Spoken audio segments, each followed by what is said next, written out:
Bismillahirrahmanirrahim. Assalamualaikum warahmatullahi wabarakatuh.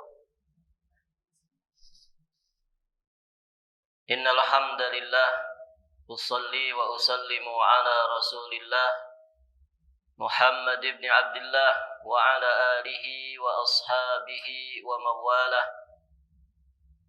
Asyhadu an la ilaha illallah wahdahu rabbi la syarika lah wa asyhadu anna Muhammadan abduhu wa rasuluh. Qala Allah Ta'ala fil Qur'anil Karim, ya ayyuhalladzina amanu ittaqullaha haqqa tuqatih wa la tamutunna illa wa antum muslimun. Amma ba'du, fa ya ayyuhal hadirun, i'lamu rahimakumullah fa inna asdaqal hadithi kitabullah wa khairal hadi hadi Muhammadin sallallahu alaihi wa alihi wasallam. Allahumma 'allimna ma yanfa'una wanfa'na bima 'allamtana wa zidna ilman. Para ummahat wa akhwat fillah rahimani wa rahimakumullah. Alhamdulillah, pada kesempatan ini Allah Subhanahu wa taala kembali memberikan kemudahan kepada kita semua untuk bisa melanjutkan pelajaran kita masih di pembahasan tafsir surat At-Tin. Insyaallah ta'ala pada kesempatan ini kita akan memulai membahas tafsir surat At-Tin dari ayat pertama. Muqaddimah dari surat ini sudah kita sampaikan di kesempatan sebelumnya. Berikutnya kita akan membacakan firman Allah Subhanahu wa taala di surat At-Tin ini. Qala Allah Ta'ala ba'da a'udzu billahi as-sami'il 'alim minasy syaithanir rajim min hamzihi wa nafthihi wa nafthihi. Bismillahirrahmanirrahim. Wat-tini waz-zaitun wa turi sinin wa hadzal baladil amin. 3 ayat pertama ini Allah Subhanahu wa taala bersumpah. Allah menyatakan sumpahnya. Di ayat pertama Allah bersumpah dengan tin dan zaitun. Wat-tini waz-zaituni, demi buah tin dan demi buah zaitun. Huruf waw di ayat pertama ini adalah huruf yang disebut dengan huruf qasam, berfungsi sebagai perangkat sumpah. Dan sering kita sampaikan bahwa ada 3 istilah penting berkaitan dengan masalah qasam. Jika Allah bersumpah dalam Al-Quran, maka ada 3 istilah yang harus kita pahami. Pertama, huruf qasam. Huruf qasam itu ada 3. Al-wawu, wal-ba'u, wat-ta'u. Yang sering digunakan huruf wawu. Wallahi, demi Allah. Tallahi, artinya juga sama, demi Allah. Billahi, artinya juga sama, demi Allah. Nah, huruf waw di ayat pertama surat At-Tin ini huruf qasam. Dia berfungsi sebagai perangkat sumpah. Ini istilah pertama. Istilah yang kedua yang harus dipahami, apa yang disebut dengan al-muqsam bihi. Al-muqsam bihi, yakni sesuatu yang dijadikan landasan atau dasar sumpah.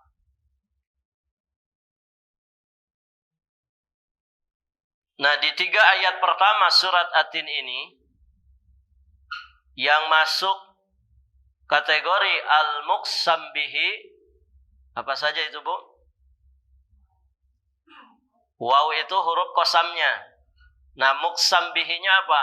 Yang dijadikan landasan sumpahnya apa? Di ayat pertama apa? Tin. Kemudian zaitun. Di ayat kedua turi sinin.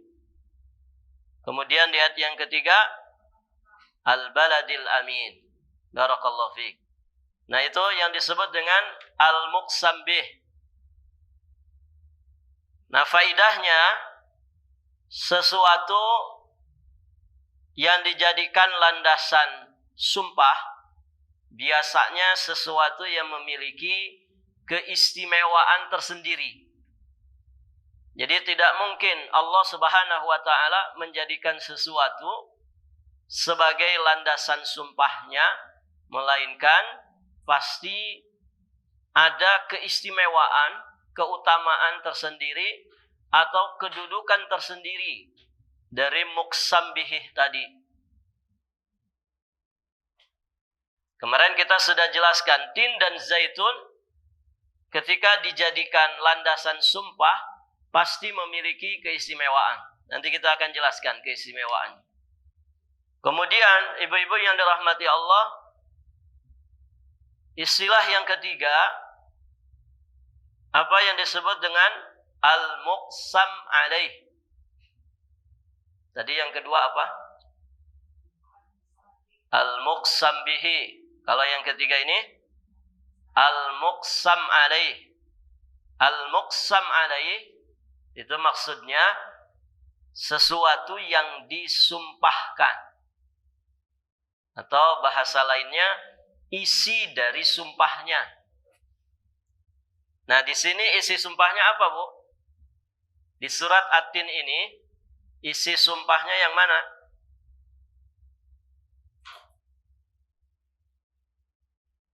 Yang mana, Bu? 3 ayat pertama kan Allah menyatakan sumpah, mengungkapkan sumpahnya. Berarti isi sumpahnya yang mana? Ayat keempat. Barakallahu fiikum. Ayat yang keempat dan seterusnya. Itu isi sumpahnya. Dalam istilah para ulama disebut dengan muqsam alaih. Isi daripada sumpah. Yakni kalau di surat At-Tin pada ayat keempat. Laqad khalaqnal insana fi ahsani taqwim. Sungguh telah kami ciptakan manusia dalam sebaik-baiknya rupa. Laqad khalaqnal insana fi ahsani taqwim. Nah, itulah isi sumpahnya. Faidahnya ketika Allah bersumpah, maka di samping Allah Subhanahu wa taala ingin menjelaskan keutamaan, keistimewaan, kedudukan tersendiri dari muqsam bih, Allah pun ingin menyampaikan kepada kita semua bahwa apa yang akan disampaikan itu adalah perkara yang penting. Jadi menunjukkan pentingnya muqsam alaih, isi daripada sumpah tersebut. Dan dalam bahasa kita sehari-hari, istilah atau kaidah seperti ini juga kita pakai. Biasanya kalau kita ingin meyakinkan diri kita dari pernyataan orang, kita akan suruh dia untuk bersumpah. Kan begitu, Bu? Sumpah apa kamu? Begitu kan? Kita suruh dia bersumpah untuk kita meyakinkan apa yang akan disampaikannya. Demikian pula orang ketika ingin meyakinkan orang lain dengan apa yang akan disampaikannya, biasanya dia akan bersumpah. Atau ketika di momen-momen tertentu bahwa apa yang disampaikan itu adalah muatan-muatan yang sangat penting, maka biasanya orang pun menggunakan kalimat sumpah. Kan ada istilah sumpah jabatan, begitu ya? Sumpah jabatan. Maksudnya apa? Ini saking besarnya tanggung jawab, ya, sehingga dia bersumpah untuk amanah di dalam mengemban tugas, mengemban jabatan. Demi Allah, begitu ya? Saya dengan ini akan bersungguh-sungguh menjalankan tugas sebagai kepala dinas, sebagai ini dan itu. Taib, ibu-ibu yang dirahmati Allah. Jadi kita ulangi, dalam sumpah itu ada 3 istilah penting. Yang pertama apa Bu? Huruf qasamnya. Yang kedua muqsam bihi. Muqsam bihi itu sesuatu yang dijadikan alat sumpah. Apa faidah dari muqsam bih? Faidahnya apa tadi? Pasti punya keistimewaan tersendiri. Punya keutamaan, kedudukan tersendiri. Kemudian istilah yang ketiga, muqsam alaih. Muqsam alaih itu apa? Isi sumpahnya. Isi dari sumpahnya. Sesuatu yang disumpahkan. Dan muqsam alaih itu pasti perkara yang penting. Al-Quran itu ibu, kalau Allah mengungkapkan firman-Nya tanpa bersumpah, itu sesungguhnya sudah perkara yang sangat tegas, menuntut perhatian jiwa raga kita.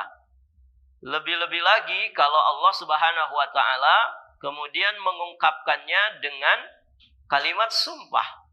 Berarti di sini tertuntut keseriusan kita, kesungguhan kita dan perhatian besar kita untuk mengetahui, mendengarkan, mengkaji, mempelajari dan mempraktekkan apa yang menjadi isi sumpahnya. Thayyib, ibu-ibu yang dirahmati Allah. Kita terapkan kaidah tadi. Di sini Allah Subhanahu wa taala bersumpah dengan tin, kemudian dengan zaitun, dengan turi sinin, dan dengan al-baladil amin. Buah tin ketika dijadikan landasan sumpah pasti memiliki keistimewaan tersendiri. Kemarin sudah kita jelaskan ya ketika menjelaskan nama surat ini. Demikian pula zaitun. Zaitun itu ibu-ibu yang dirahmati Allah, Allah menyebutnya sebagai syajarah mubarakah. Syajarah mubarakah. Apa artinya? Pohon yang diberkahi. Itu ada di surat An-Nur ayat 35. Min syajaratin mubarakatin zaitunatin la syarqiyya wala gharbiyya.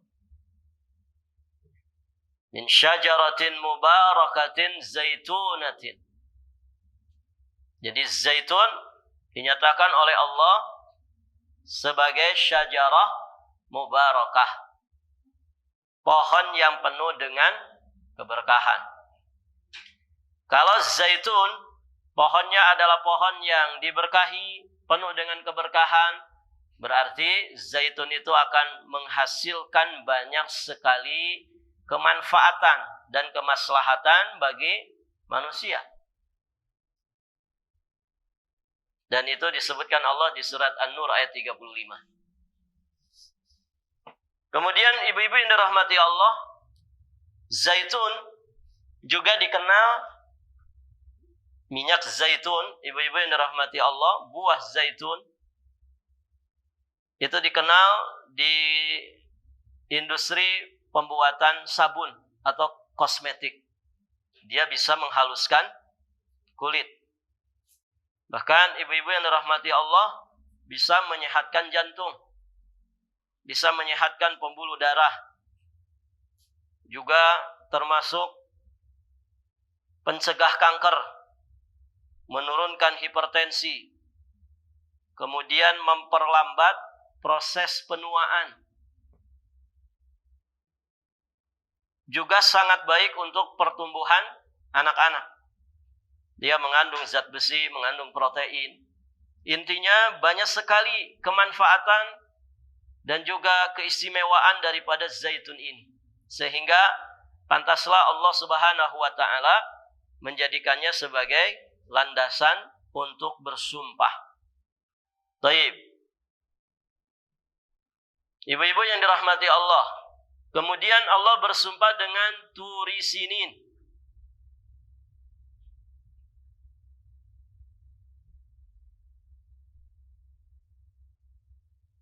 Tur itu artinya gunung atau bukit.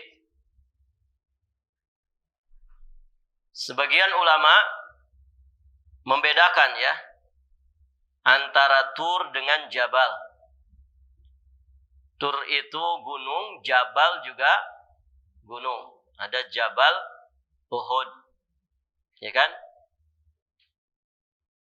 Nah, ada Tur.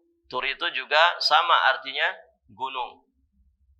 Namun sebagian membedakan seperti apa yang disampaikan oleh Imam Ibnu Katsir. Kalau Tur itu Ibu, gunung yang ditumbuhi pohon. Gunung yang ditumbuhi pohon itu namanya Tur. Nah, seperti di Indonesia, ya gunungnya rata-rata ditumbuhi pohon. Nah, itu disebut dengan Tur. Kalau Gunung Bromo ada pohonnya tidak? Gunung Batu ya. Nah, kalau Gunung Batu itu namanya Jabal. Makanya Uhud disebut Jabal Uhud. Karena tanpa tumbuhan. Jadi Tur itu gunung yang ditumbuhi pohon.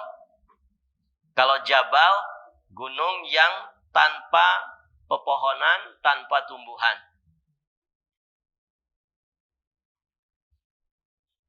Apa istimewanya Tur Sina ini? Istimewanya Tur Sina sehingga Allah Subhanahu wa taala menjadikannya sebagai alat sumpah.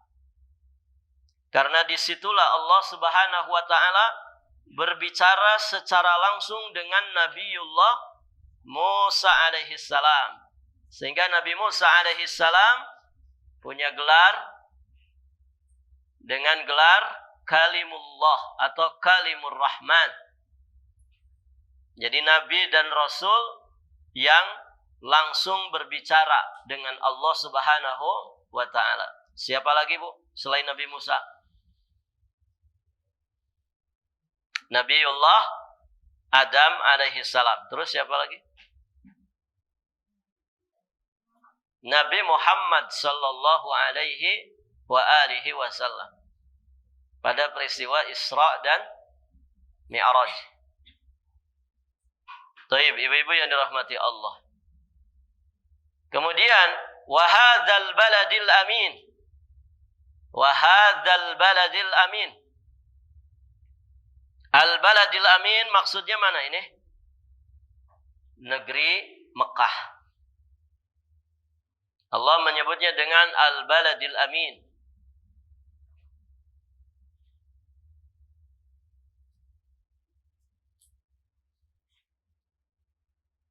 Taib.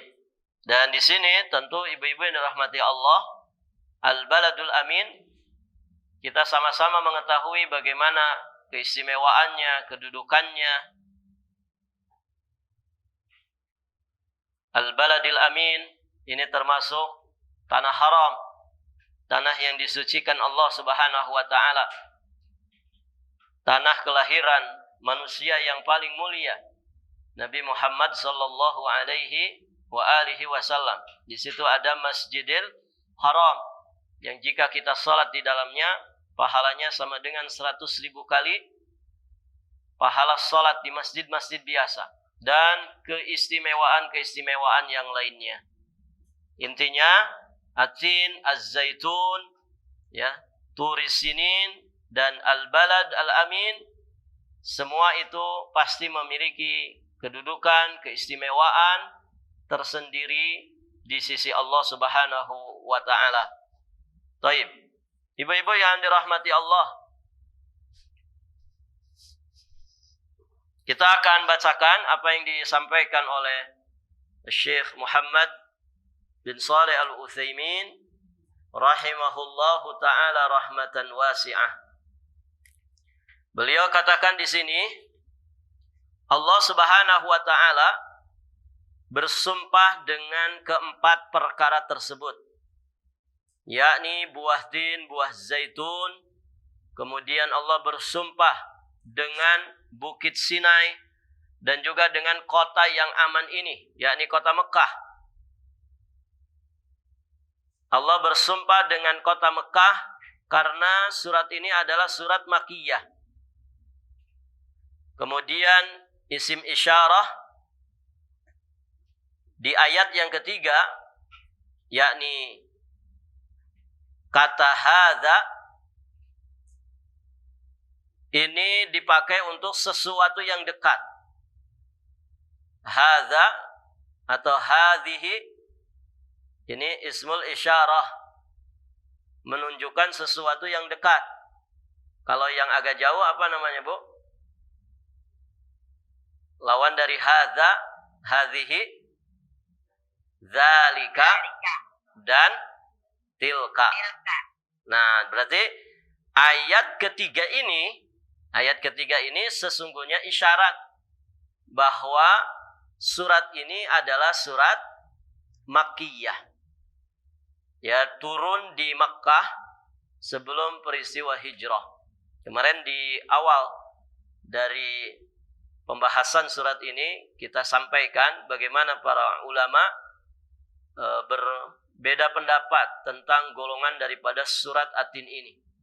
Dan tentu yang menyatakan bahwa surat ini Makkiyah ini punya dasar yang sangat kuat sekali, dan makanya itulah yang diambil oleh jumhurul ulama. Taib, ibu-ibu yang dirahmati Allah.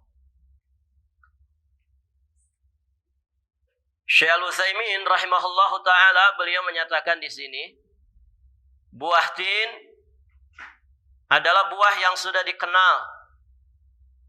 Demikian pula buah zaitun. Allah Subhanahu wa taala bersumpah dengan menyebut kedua buah ini karena keduanya banyak dijumpai di tanah Palestina. Berarti watini waz zaitun ini juga isyarat kepada satu tempat yang disebut dengan negeri Palestina. Kemudian ibu-ibu yang dirahmati Allah, firman Allah Subhanahu wa taala wa turi sinin, dan demi bukit Sinai, Allah Subhanahu wa taala bersumpah dengan menyebut Tur Sina ini karena di bukit inilah Allah Subhanahu wa taala berbicara dengan Nabiullah Musa alaihi salam. Adapun ketika Allah bersumpah dengan Al-Baladil Amin, Allah menyebut kota Mekah karena memang kota Mekah merupakan tempat yang paling dicintai Allah Subhanahu wa taala dan merupakan tempat yang paling mulia di sisi Allah Subhanahu wa taala. Makanya disitulah manusia yang paling mulia diciptakan Allah Subhanahu wa taala. Taib, ibu-ibu yang dirahmati Allah.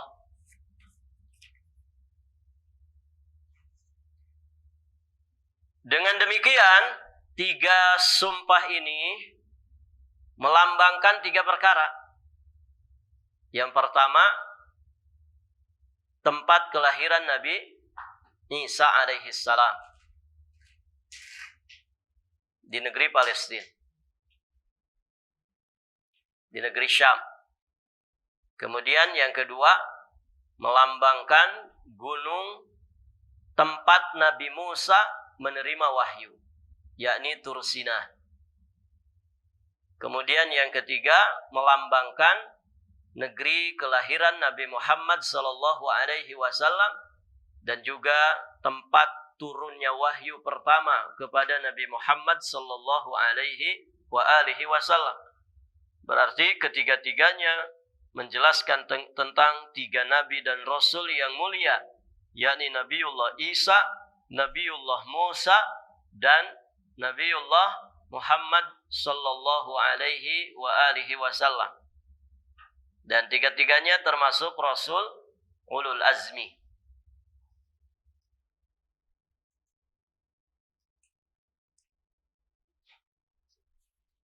Taib, ibu-ibu yang dirahmati Allah. Makanya di sini Syekh Muhammad bin Shalih Al-Utsaimin menyatakan bahwa sebagian ahli ilmu mengatakan Allah bersumpah dengan menyebut tiga perkara di atas karena yang pertama, At-Tin waz Zaitun, itu adalah tanah Palestina, tempat bermukimnya para nabi, termasuk Nabi Isa di situ.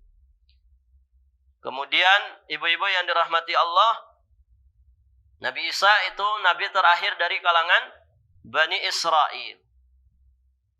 Kemudian yang kedua, Tursina di sini adalah tempat turunnya wahyu kepada Nabiullah Musa alaihi salam.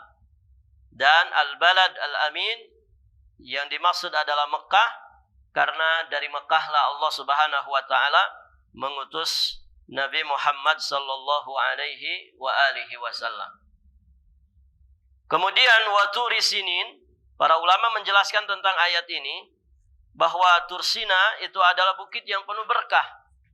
Karena Allah Subhanahu wa taala menyebutnya dan juga tempat-tempat di sekitarnya dengan sebutan lembah yang suci. Tur Sinin. Lembah yang suci. Taib, ibu-ibu yang dirahmati Allah. Di ayat wa hadzal baladil amin,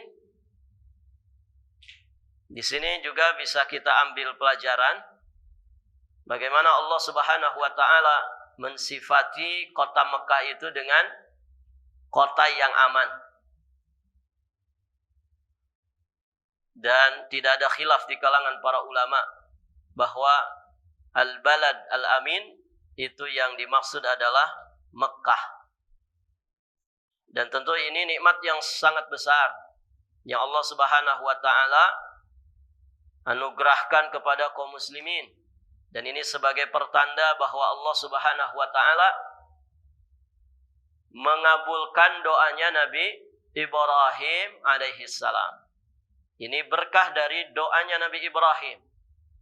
Allah Subhanahu wa taala berfirman menjelaskan tentang doanya Nabi Ibrahim. Wa idz qala Ibrahimu rabbi ja'al hadza baladan amina warzuq ahlahu minas samarat man amana minhum billahi wal yaumil akhir. Dan ingatlah ketika Ibrahim berdoa, wahai Rabbku, jadikanlah negeri ini negeri yang aman sentosa, dan berikanlah rezeki dari buah-buahan kepada penduduknya yang beriman di antara mereka kepada Allah dan juga hari kemudian. Mustajab enggak ini doanya Nabi Ibrahim? Diijabah oleh Allah. Kota Mekah menjadi kota yang paling aman. Kemudian didatangkan buah-buahan dari segala penjuru dunia, begitu ya. Di sana itu ibu nggak ada kebun pisang, tapi pisang kualitas tertinggi itu ada di sana. Nggak ada kebun anggur, ya. Nggak ada kebun apel, nggak ada kebun buah-buahan, tandus Mekah itu. Tapi masya Allah buah-buahan yang ada di sana, ya, yang dijual di emperan saja, yang dijual di kaki lima itu kalau di kita adanya di mall, begitu ya. Nah di sana di kaki lima saja. Ini berkahnya kota Mekah dengan berkah dari doa Nabiullah wa Khaliluhu Ibrahim alaihi salam. Dan seringkali Allah Subhanahu wa taala di dalam Al-Qur'an mensifati kota Mekah itu dengan kota yang aman. Di surat Quraisy yang insyaallah nanti kita akan pelajari juga, di ayat ketiga, ayat keempat, Allah mensifati Makkah itu dengan kota aman. Falyabudu rabb hadzal bait alladzi at'amahum min ju'in wa amanahum min khauf.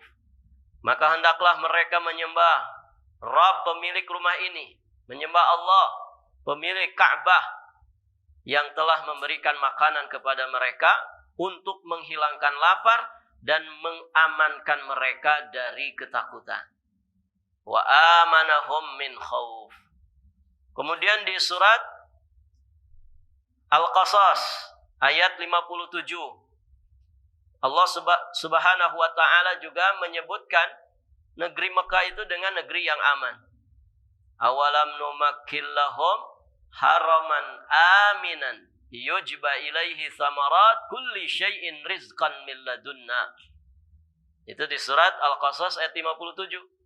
Kemudian di surat Al-Ankabut ayat 67 juga Allah Subhanahu wa taala mensifati negeri Mekah itu dengan negeri yang aman. Awalam yarau anna ja'alna haraman amina. Dan apakah mereka tidak memperhatikan bahwa sesungguhnya kami telah menjadikan negeri mereka, yakni tanah suci yang aman, haraman aminan. Dan ibu-ibu yang dirahmati Allah, ketika kota Mekah diistimewakan dengan sifat aman, maka ini menunjukkan bahwa keamanan itu adalah sesuatu yang terpuji, sesuatu yang dijaga di dalam syariat kita. Ibu, nikmat aman ini nikmat yang sangat besar. Karena nikmat dunia tidak akan bisa dirasakan tanpa ada nikmat aman, ya kan? Itulah hikmahnya kenapa Nabiullah Ibrahim minta negeri yang aman dulu sebelum minta rezeki buah-buahan. Karena ternyata rezeki makanan, rezeki minuman, rezeki harta, rezeki apapun dari rezeki dunia ini, itu tidak akan bisa dirasakan nikmatnya, tidak akan mungkin bisa dinikmati kalau kondisi kita tidak aman, gitu ya. Nggak usah perang, ada bom, ada tembakan, ada rudal di sana sini. Ya, ada musibah saja, misalkan banjir, kebakaran, begitu ya, atau gempa bumi, itu makan itu jadi nggak selera, gitu. Kenapa? Karena sedang kondisi tidak aman, mencekam. Taib, ibu-ibu yang dirahmati Allah, maka di dalam Islam nikmat aman itu sangat dijaga dan tidak boleh ibu nikmat aman itu dihilangkan. Maka siapapun yang melakukan tindakan-tindakan yang bisa merusak bahkan menghilangkan rasa aman di hati manusia pasti dilarang di dalam Islam. Ibu, nakut-nakutin saudara sesama muslim boleh tidak? Boleh tidak? Tidak boleh. Haram itu. La yahillu li muslimin an yurawwi'a musliman. Tidak halal bagi seorang muslim nakut-nakutin muslim yang lain. Ibu masuk ke ruangan ini ya pertama kali. Kemudian ngumpet di dekat tangga. Untuk apa? Untuk ngagetin teman yang baru datang. Boleh tidak ibu? Boleh, nggak boleh. Ya. Itu haram hukumnya.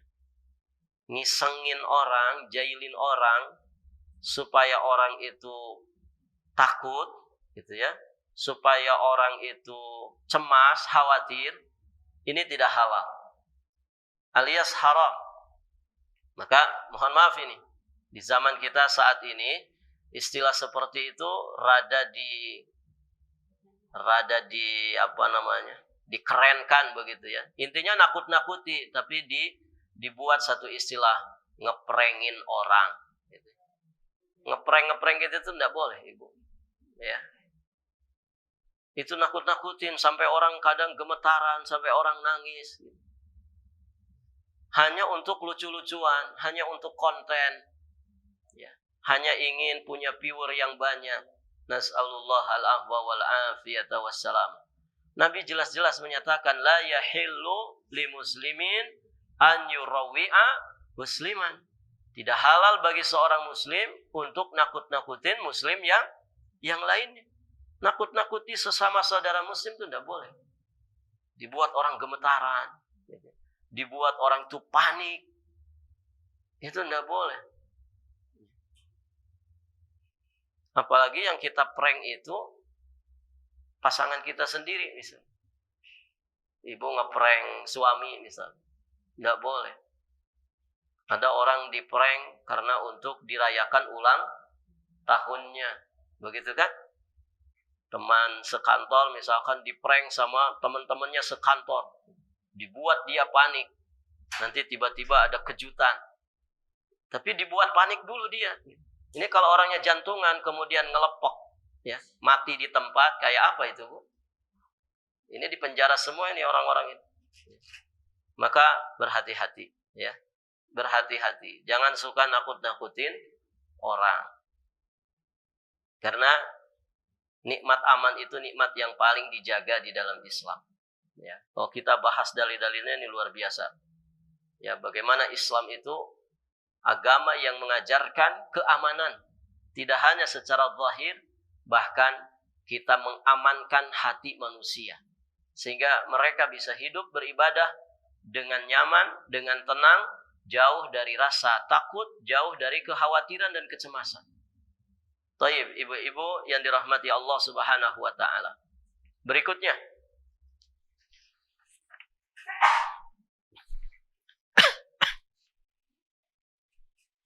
Allah Subhanahu wa taala berfirman di ayat yang keempat. Laqad khalaqnal insana fi ahsani taqwim. Sungguh kami telah menciptakan manusia dalam bentuk yang sebaik-baiknya. Disinilah isi sumpah yang Allah Subhanahu wa taala sampaikan kepada kita. Allah bersumpah bahwa Dia telah menciptakan manusia dalam sebaik-baik bentuk. Allah menjelaskan isi sumpahnya ini dengan 3 bentuk penegasan sekaligus. Pertama, dengan qasam, dengan sumpahnya Allah. 3 ayat Allah bersumpah. Kemudian dengan huruf lam.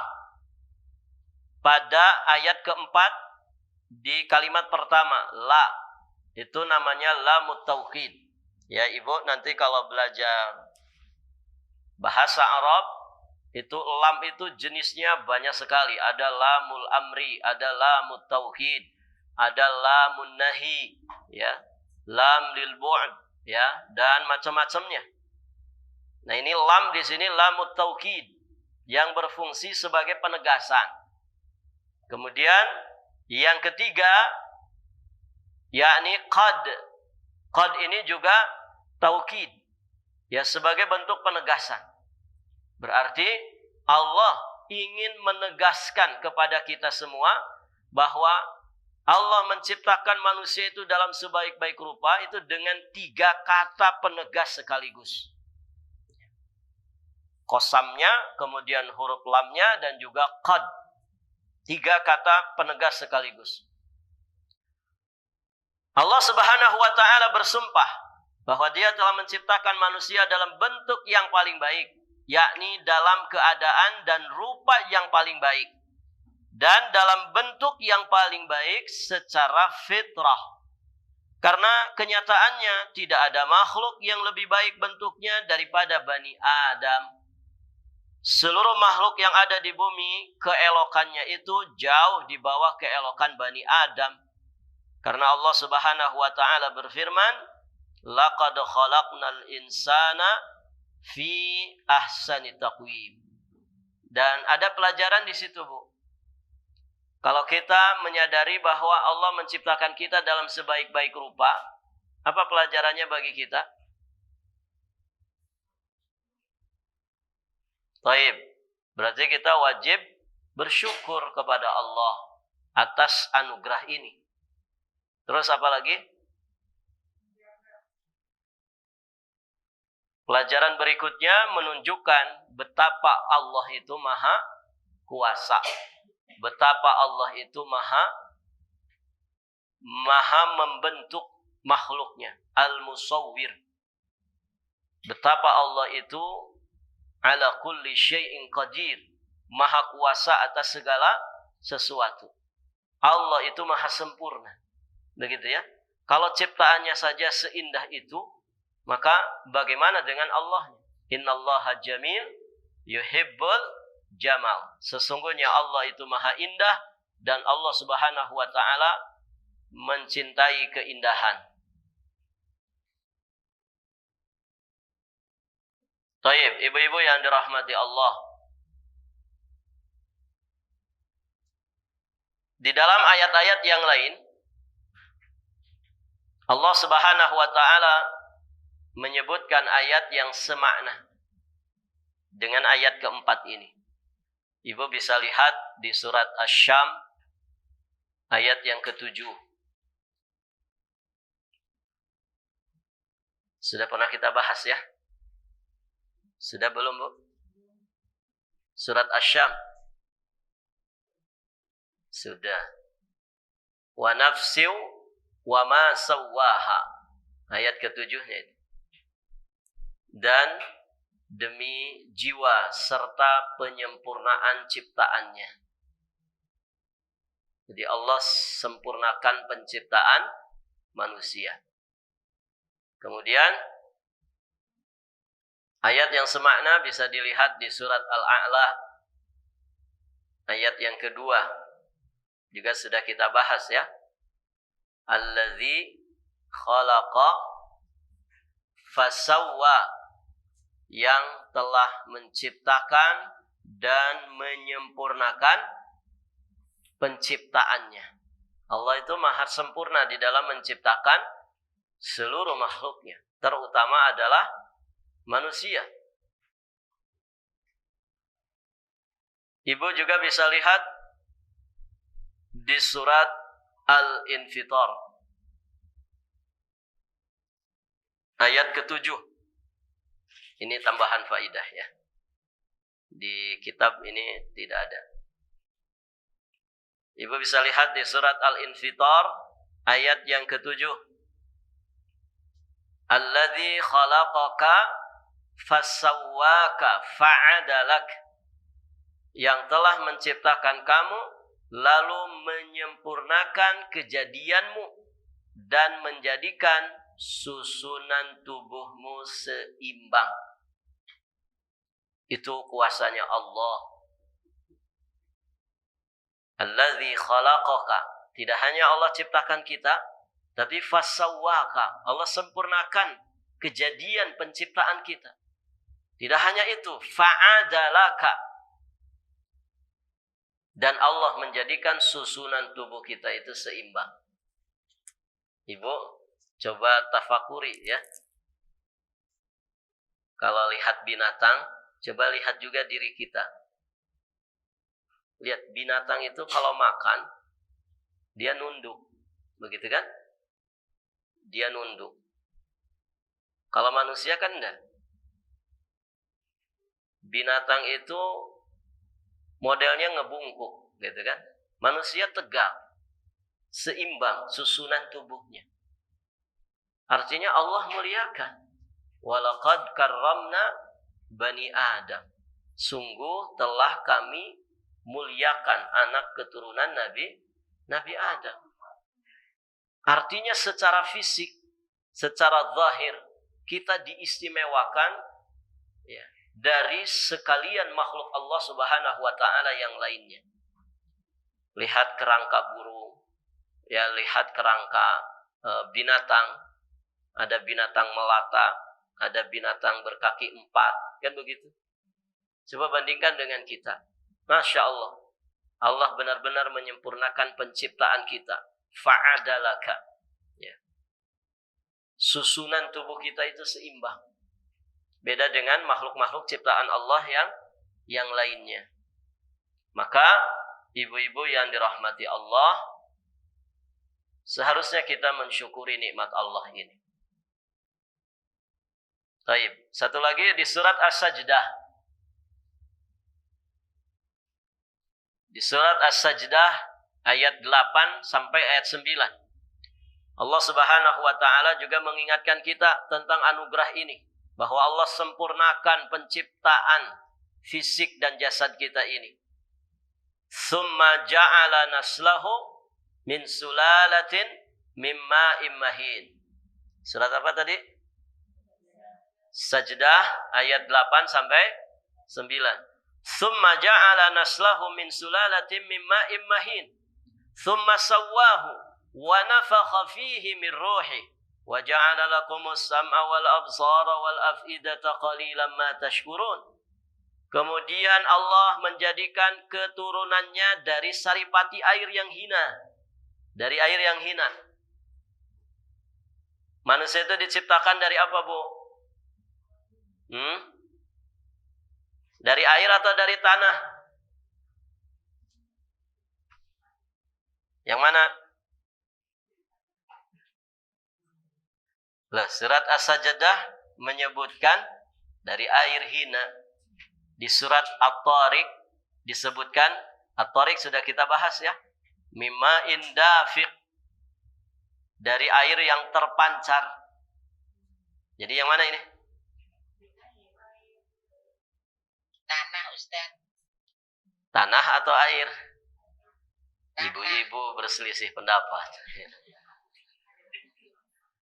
Loh, ayatnya dua-duanya ada. Ya kan? Insalsalin kal fakhar. Gitu kan? Dari tanah tembikar, tanah liat. Kemudian di ayat-ayat yang lain dikatakan mimma imahin, mimma indafiq. Jadi dari tanah juga dari air. Mana yang benar ini? Dua-duanya benar. Dua-duanya benar. Cuman kita saja yang tidak ngerti kronologisnya. Maka dijamak, dikompromikan oleh para ulama. Kalau ada ayat yang menjelaskan bahwa manusia itu diciptakan dari tanah, itu maksudnya ya manusia yang pertama Allah ciptakan. Siapa itu? Nabiullah Adam alaihissalam.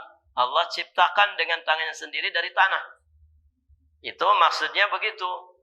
Kalau Allah menyebutkan manusia diciptakan dari tanah, itu maksudnya ditinjau dari penciptaan pertama manusia, yakni Nabiullah Adam.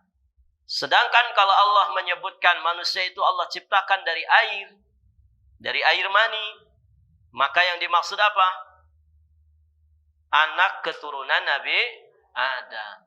Makanya di surat As-Sajdah, perhatikan, "Tsumma ja'ala naslahu min sulalatin mimma imahin." Kemudian dia menjadikan keturunannya itu dari saripati air yang hina. Maksudnya air mani. Dan sebetulnya tetap saling nyambung, begitu ya. Ibu, air mani itu akan dihasilkan dari mana? Dari mana, Bu? Dari tanah, Ustaz. Dari tanah. Dari tanah, langsung dari tanah gitu. Melalui tumbuh-tumbuhannya yang dimakan oleh manusia. Baik, dari makanan kan ya. Dari nutrisi makanan. Ya kan? Ibu yang punya suami paham lah gitu ya. Mas, makan ini nah. Ini bagus gitu kan. Disuruh makan toge kah gitu ya. Disuruh makan ini dan itu. Ini bagus Mas buat malam hari nanti gitu ya. Kan begitu. Artinya apa? Untuk bisa menghasilkan itu yang berkualitas baik, kita butuh nutrisi dari makanan dan minuman. Minuman dari mana, Ibu? Ibu minum dari mana? Dari tanah. Dari tanah, kan air tanah. Air dari dalam bumi. Artinya kembali lagi ke tanah. Ya kan? Kalau orang dapat makanan tuh ada dua kan? Hewani dan nabati. Nabati jelas dari tanaman yang ditanam di tanah. Begitu. Itu nabatinya. Kalau hewani sama, dia pun makan kan begitu. Kambing makannya mana apa, Bu? Rumput. Rumput dari mana? Dari tanah. Sapi ya juga makanannya rumput. Rumput dari tanah. Artinya siklusnya tetap ya. Ujung-ujungnya juga ke tanah. Begitu. Jadi satu dengan yang lain tidak saling bertentangan. Taib. Kata Allah, "Tsumma ja'ala naslahu min sulalatin mimma imahin." Kemudian Allah menjadikan keturunannya dari saripati air yang hina. "Tsumma sawwahu." Kemudian Allah menyempurnakan. "Wa nafakha fihi min ruhi." Allah sempurnakan penciptaannya itu setahap demi setahap. Ya, dokter kandungan pasti paham sekali itu. Bagaimana ajaibnya Allah Subhanahu wa taala menciptakan proses demi proses penciptaan manusia. Terus Allah sempurnakan. Allah tiupkan ke dalamnya ruh dari ciptaannya. Kemudian wa ja'ala lakumus sam'a. Allah menjadikan bagi kamu pendengaran. Ini di minggu keberapa sudah mulai ngebentuk hidungnya, mulai ngebentuk matanya, mulai ngebentuk daun telinganya. Allah ciptakan untuk kita pendengaran, penglihatan, kemudian juga hati. Ya, jadi berdenyut begitu ya, itu biasanya 4 bulan ke atas tuh. Ya, dicek jantung si janin, jantung si bayi, ada alat pengecek detak jantung bayi yang ada di rahim. Begitu, dicek ya. Itu ada alatnya sampai kedengaran duk duk duk duk duk duk. Masya Allah. Itu 4 bulan ke atas karena sudah ditiupkan ruh. Allah ciptakan, Allah jadikan untuk kita pendengaran, penglihatan dan juga hati. Itu semua sesungguhnya harus jadi wasilah bagi kita untuk bersyukur.